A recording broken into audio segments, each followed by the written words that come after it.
மாநாடு போல் நடைபெறுகிற மக்கள் வெள்ளத்திற்கு மத்தியில் தலைவர் விஜய் அவர்கள் ஒரு தூக்கி அப்படி காட்ட போகிறார். புதிதாக எங்கள் சின்னத்தை கொண்டே எல்லாருக்கும் திணிக்க வேண்டிய அவசியம் இல்லை, ஒரே ஒரு தடவை எமது சின்னம்,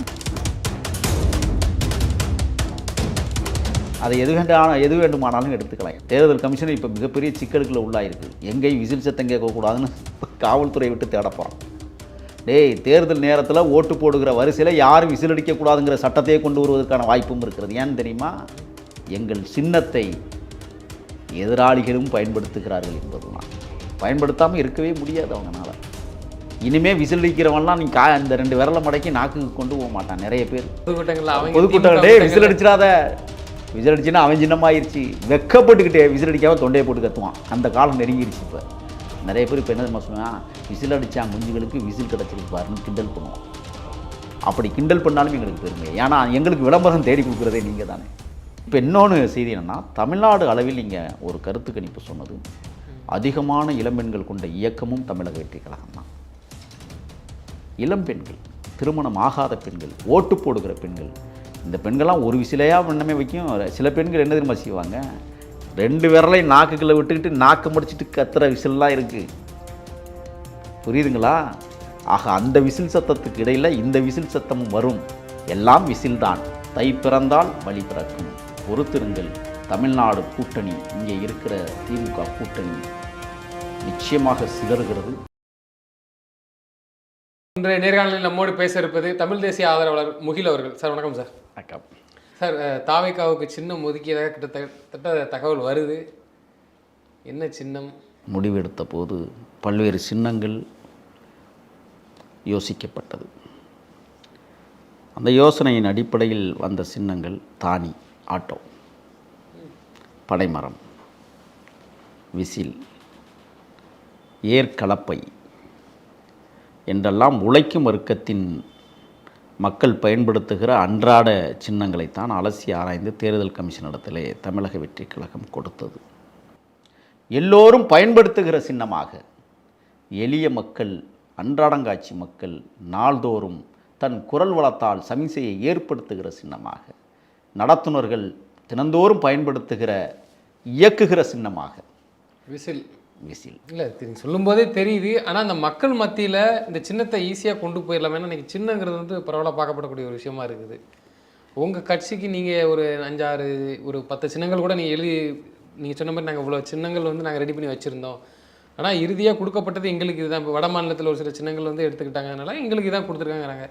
எந்த அளவுக்கு ரீச் பண்ணிடுவீங்க?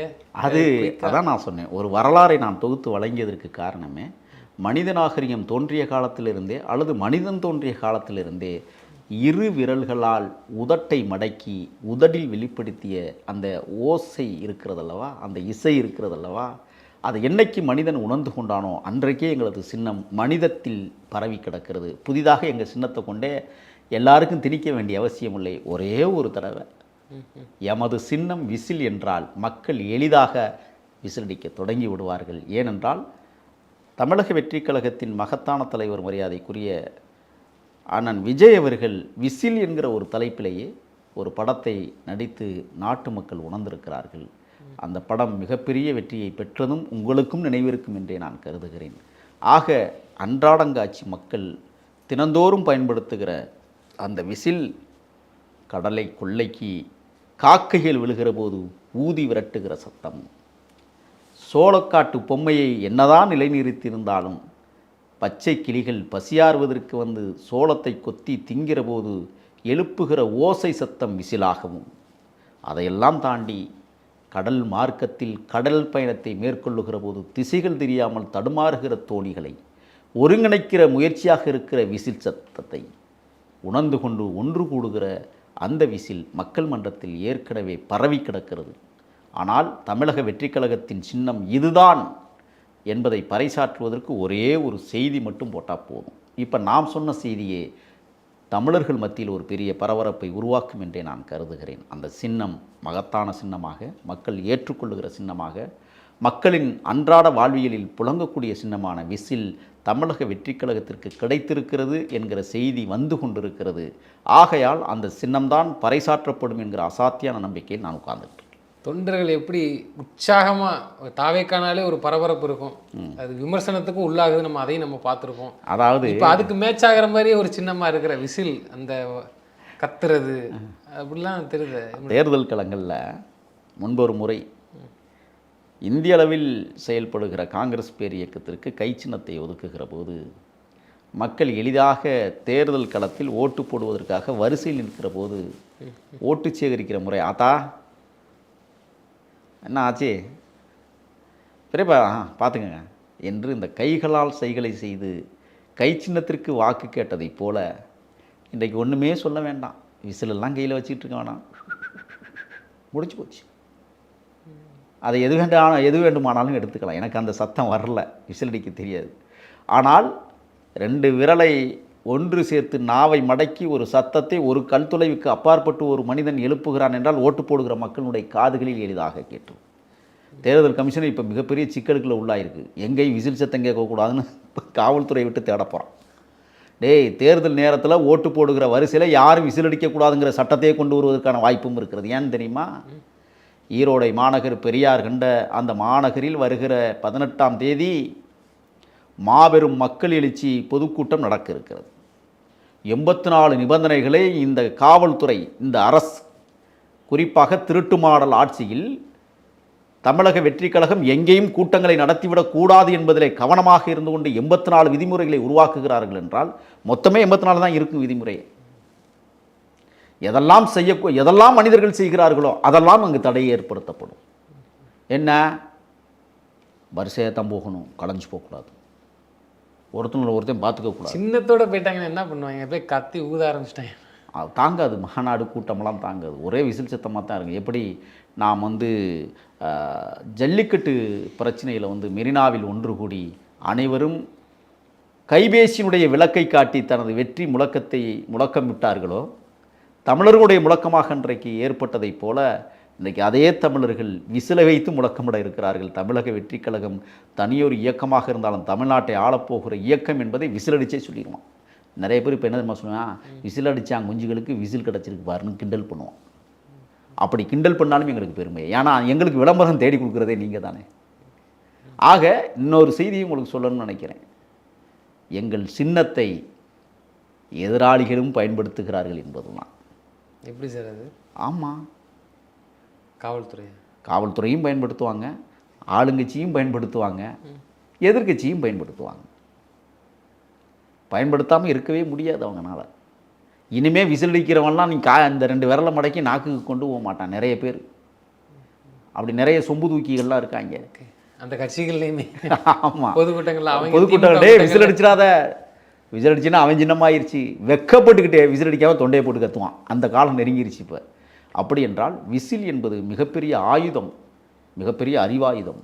மக்களை இணைப்பதற்கும் தொடர்புகளை இணைப்பதற்கும் மக்கள் சக்தியை வெளிப்படுத்துவதற்கும் ஒரு சின்னம் தமிழக வெற்றிக் கழகத்திற்கு விசில் கிடைத்திருக்கிறது என்றால் அபாரமான, அதிசயமான ஒரு மாபெரும் மக்கள் இயக்கம் உருவாகி கொண்டிருக்கிறது. நம்மளாம் நினச்சோமா? வாகை மலரை கொடியில் சூட்டுவார் தளபதி தலைவர் விஜய்னு நம்ம யோசிச்சோமா?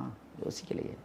2 யானைகள் தாவிய நிலையில் சிவப்பும் மஞ்சளும் கொண்டிருக்கிற அந்த நிறக்கொடியை இன்றைக்கு விசில் என்கிற சின்னத்தையும் வழங்குவதற்கு ஒரு மிகப்பெரிய ஆயுதமாக அந்த சின்னத்தை பெற்றிருக்கிறார்கள் என்றால் அந்த சின்னம் ஆயுதமாகவும் பயன்படும், அறிவாயுதமாகவும் பயன்படும், வழிகாட்டியாகவும் பயன்படும், வந்தோரை வரவழைப்பதற்கும் பயன்படும். அது மட்டுமல்ல, நெறிமுறைப்படுத்துவதற்கும் அந்த சின்னம்தான் பயன்படும் என்பதை கதற விடவும் பயன்படும். ஆமாம், என்னென்னா இந்த தொண்டர் படைன்னு எல்லா கட்சியிலையும் வச்சுருப்பான் தெரியுமா? கருப்பு உடையெல்லாம் போட்டு பயங்கரமாக தண்டச்சோறுகள், அதெல்லாம் 200 ரூபாய்க்கு வேலை செய்கிற மாரடிக்கிற கூட்டங்கள். இனி விசில் சத்தத்தை கேட்க முடியாது அந்த கூட்டங்கள்லையும். நீ அணிவகுத்து போகணுன்னா நான் தொண்டையை போட்டு கத்துவே, நீ இங்கே நடந்து போ. விசில் அடிச்சுட்டு அவன் சின்ன ஞாபகம் வந்துடும் அங்கே இருக்கிறவனுக்கே. அப்புறம் அவன் சொல்லுவேன், அண்ணே நம்ம சின்னம்லண்ணே அது அப்படிமா. அப்படி ஒரு புதிய வரலாற்றை, புதிய முயற்சியை இன்றைக்கு தமிழக வெற்றிக் கழகம் பெற்றிருக்கிறது என்றால் எதிராளிகளிடம் இருக்கிற தொண்டரி படை கூட இனிமேல் விசிலை பயன்படுத்த முடியாது, விசில் ஓசையை பயன்படுத்த முடியாது என்பது இன்றைக்கி நிதர்சனமான உண்மையாகி கொண்டிருக்கிறது. நீங்கள் கூட சொன்னீங்க, இதுக்கு நாங்கள் ஒரு பெரிய விழாவே எடுப்போம், சின்னத்தை அறிமுகப்படுத்துறதுக்கு ஒரு விழா எடுப்போம். நீங்கள் அது எப்போ? அதுதான் ஈரோடை மாவட்டத்தில் மாநாடு போல் நடைபெறுகிற மக்கள் வெள்ளத்திற்கு மத்தியில் தலைவர் விஜய் அவர்கள் அப்படி தூக்கி அப்படி காட்ட போகிறார். லட்சோப லட்சம் தொண்டர்கள் கரவொலி எழுப்ப காத்திருக்கிறார்கள். அந்த நாளை காண்பதற்கு நானும் எதிர்பார்த்து காத்திருக்கிறேன். ஏன்னா எப்போதுமே புரட்சித் தலைவர் எம்ஜிஆர் அவர்கள் என்ன சின்னம் வேண்டும்னு யோசிக்கிற போது அருகாமையில் இருந்த அரங்கநாயகம் அவர்கள் தான் சொன்னாராம், நம்மளுக்கு ஒரு எருது சின்னத்தை வாங்கிட்டா ரொம்ப வசதியாக இருக்குமேன்னு சொன்னாங்களாம். அதுக்கு எம்ஜிஆர் சொன்னாராம், வரைகிறதுக்கு ரொம்ப கடினமாக இருக்கும், ஏழை மக்கள் ரொம்ப எளிமையாக இருக்கிற சின்னத்தை நம்ம ஏதாவது கேட்கலாம், இல்லை நிலாவை கேட்டுடலாமா அப்படின்னு கேட்டாங்களாம். அப்புறம் உடனே சொன்னாங்களாம், நிலாவை வெறும் ரவுண்டாக போட்டால் அது என்ன சின்னம்னே தெரியாது என்று சொன்னதாக ஒரு வரலாறு இருக்கிறது. எளிமையாக வரையக்கூடிய சின்னம் எதுன்னு கேட்கும்போது இறுதியாக ஒரு 10 சின்னத்தை கேட்குற போது தான் அந்த இரட்டை இலையை அவர் தேர்வு செய்ததாக சொல்லப்படுகிறது. ஏன்னா அது அப்படி ஒரு கோடை போட்டு ஒரு 2 இலையை வரைகிறது எளியவனும் வரைய முடியும். உதயசூரியனை வரைகிற கூட ஒரு மலையை போட்டு அதுக்கப்புறம் அது மேலே ஒரு ரவுண்டு போட்டு கோடெல்லாம் போட்டு பக்கத்தில் தென்னமரம் போட்டால் தான் அது உதயசூரியனாக தெரியும். நீங்கள் ஒரு ரவுண்டு போட்டு எல்லா பக்கமும் கோடு போட்டிங்கன்னா அது உதயசூரியனாக தெரியாது. ஆனால் விசில் என்பது அப்படி இல்லை. எளிய மக்கள் வரையவே வேணாம், கையில் வச்சுக்கிட்டு இப்படி காட்டிக்கிட்டு தெரிஞ்சாவே போதும். அப்படி வரையணும்னா ஒரு ரவுண்டு ஒரு 2 கோடு முடிஞ்சிச்சு. அப்போ எளியவர்கள் வரையக்கூடிய சின்னமாகவும் இன்றைக்கு விசில் தமிழக வெற்றி கழகத்தின் கரங்களில் கிடைக்கிறது என்றால் எங்கள் தொண்டர்கள் எப்படி சும்மாவாக இருந்துட்டு போகிறான், கொண்டாடிட மாட்டான். விசில்னால இளைஞர்கள் தான். ஆமாம், இளைஞர்களுக்கு தான் அது பொருந்தும். இப்போ இன்னொன்று செய்தி என்னென்னா, தமிழ்நாடு அளவில் இங்கே ஒரு கருத்து கணிப்பு சொன்னது, அதிகமான இளம்பெண்கள் கொண்ட இயக்கமும் தமிழக வெற்றி கழகம் தான். இளம்பெண்கள், திருமணம் ஆகாத பெண்கள், ஓட்டு போடுகிற பெண்கள், இந்த பெண்கள்லாம் ஒரு விசிலையாக முன்னமே வைக்கும். சில பெண்கள் என்ன தெரியுமா செய்வாங்க, 2 விரலையும் நாக்குக்குள்ளே விட்டுக்கிட்டு நாக்கை முடிச்சுட்டு கத்துற விசில்லாம் இருக்குது.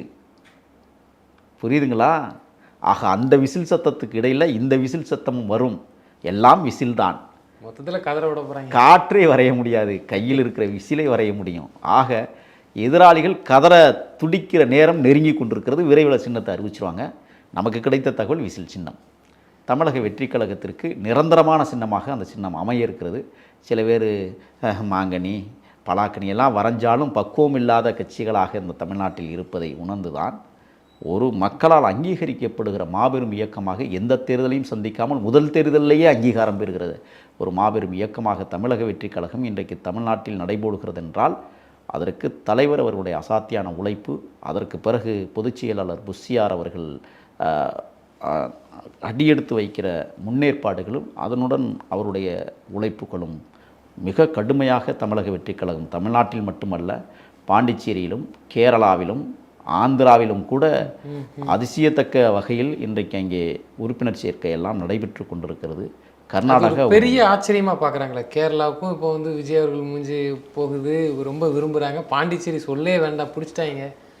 ஒரு குறிப்பிட்ட ஸ்டேட்டெல்லாம் கவர் பண்ணுற மாதிரி இருக்குது. ஆமாம், தமிழ்நாடோட நிற்காம இன்னைக்கு நேற்றைய தினம் அந்த பாண்டிச்சேரி மாநிலத்தினுடைய முதல்வர் மாண்புமிகு என்ஆர் அவர்கள் ரங்கசாமி அவர்கள் தமிழக வெற்றி கழகத்தை அல்லது அதன் தலைவர் பேசியதை வசைப்பாடியிருக்கிறார். அந்த பெரியவருக்கு நாங்கள் சொல்லுவோம், அவர் ஒரு வார்த்தை சொல்கிறார், நீங்கள் தமிழ்நாட்டோட நின்றுக்க வேண்டியதானேன்னு சொல்கிறாரு.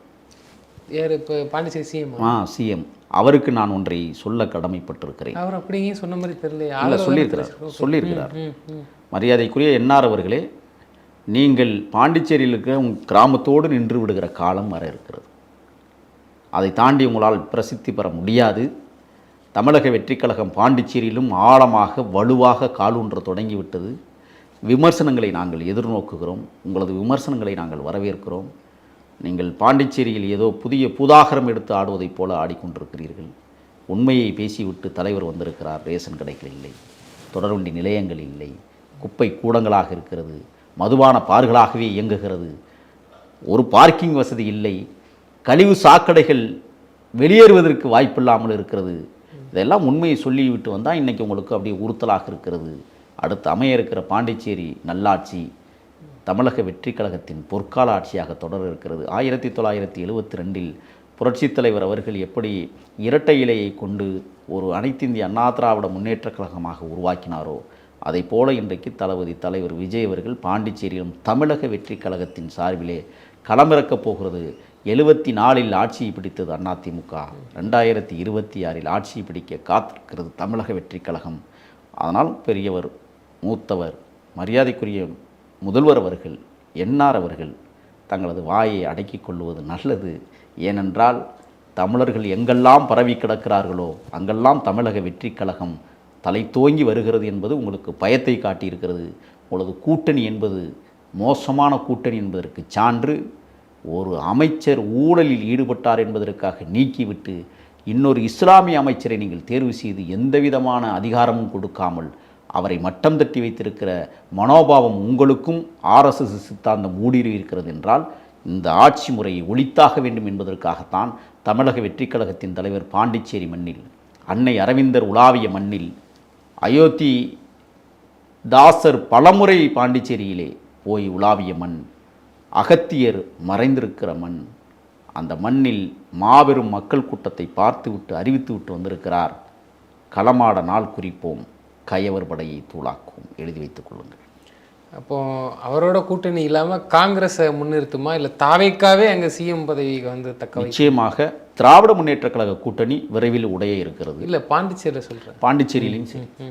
இப்போ பாண்டிச்சேரியிலையும் திமுக இருக்கு.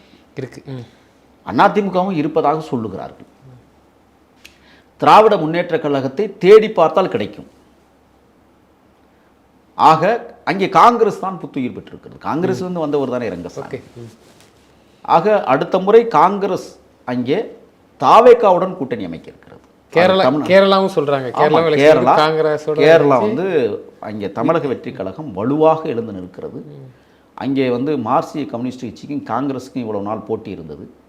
இப்போ ஆண்டுட்டாங்க. இப்போ வந்து அதே தமிழக வெற்றி கழகத்தோடு காங்கிரஸ் பேர் இயக்கம் கேரளாவில் கூட்டணி. இப்போ 3 பங்குலையும் பேசுகிறாங்களா? இப்போ காங்கிரஸோட பொறுப்பு எவ்வளோ பெரிய விஷயமா இருக்குது, உற்று நோக்கக்கூடிய தேவை இருக்குல்ல? ஏன்னா ராகுல் காந்தி வந்து பிரவீன் சக்கரவர்த்தி அனுப்பி பார்க்குறதும், அப்போ தமிழ்நாடே விட மாட்டாங்க. அப்போ காங்கிரஸ் வந்து மொத்தமாக திமுகலேருந்து வெளியில் வரும். But same time Pondicherry, Kerala, அப்போ தென் மாநிலங்களை வந்து பலப்படுத்த தலைவர் விஜய் அவர்களை எதிர்பார்த்து தலைவர்கள் காத்திருக்கிறது வந்து வெளிப்படையாக உண்மைதான். அதாவது தென்னிந்தியாவை பொறுத்தவரை விஜய் என்கிற பேராற்றல் மிகுந்த ஒரு பெருந்தலைவனின் முகம் இன்றைக்கும் பிரசித்தி பெற்ற முகமாக.